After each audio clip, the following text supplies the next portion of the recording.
Previously on Jake and Vanessa's Kitchen. We measured wall to wall.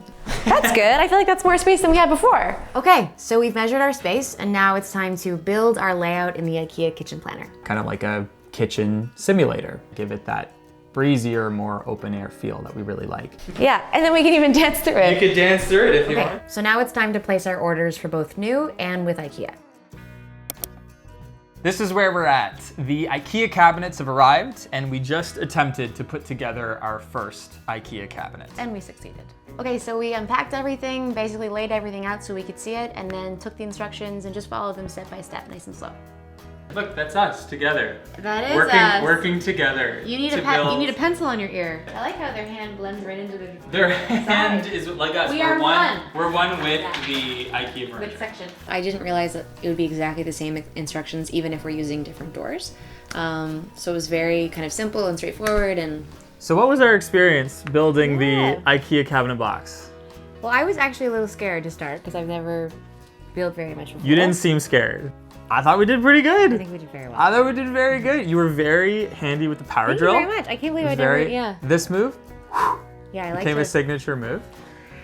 You feel like pretty accomplished when you do that. So that's probably the biggest hot tip I have so far in the whole series. You gotta blow on the tool. Yeah.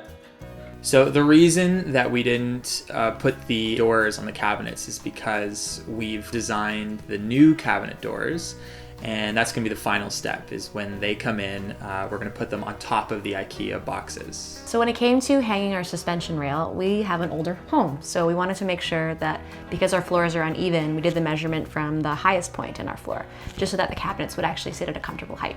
The correct height for the suspension rail is 32 3/16 of an inch above floor level. So we measured it, and we think it's looking good.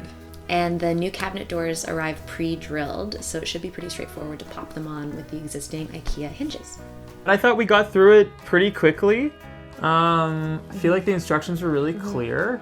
Yeah, I also feel like it was exciting because all of this has kind of been in our imaginations, and then to finally see kind of give me butterflies. It was really cool to see. Kind of give me a little bit of confidence. Yeah. But once we built that first cabinet box, it was like, oh, we can just build another one. It's very important to keep the cabinets level. So IKEA comes with these little feet that you screw on to the bottom of the cabinets and then kind of screw up and down to adjust the height to make sure it's straight. Okay, so what was your favorite part about building the Maybe the click. box? Besides the power drill, it's very satisfying. The click. And it, like, Yes, and I believe on the instructions it literally says click with an exclamation point. So we were like, is this really gonna be a click? And it is. And it is. Building IKEA is like Lego for grown-ups. Lego for grown-ups, you heard it here first. I enjoyed it immensely, and it wasn't that hard. Let's go. It's really cool that the thing that we designed in the IKEA planner is actually in our kitchen right now. It's pretty amazing to have something that we thought up on a computer be there in the flesh that we can actually use. It's pretty cool. It's pretty exciting. If you like what you saw, like, comment, and subscribe. And we'll see you next time.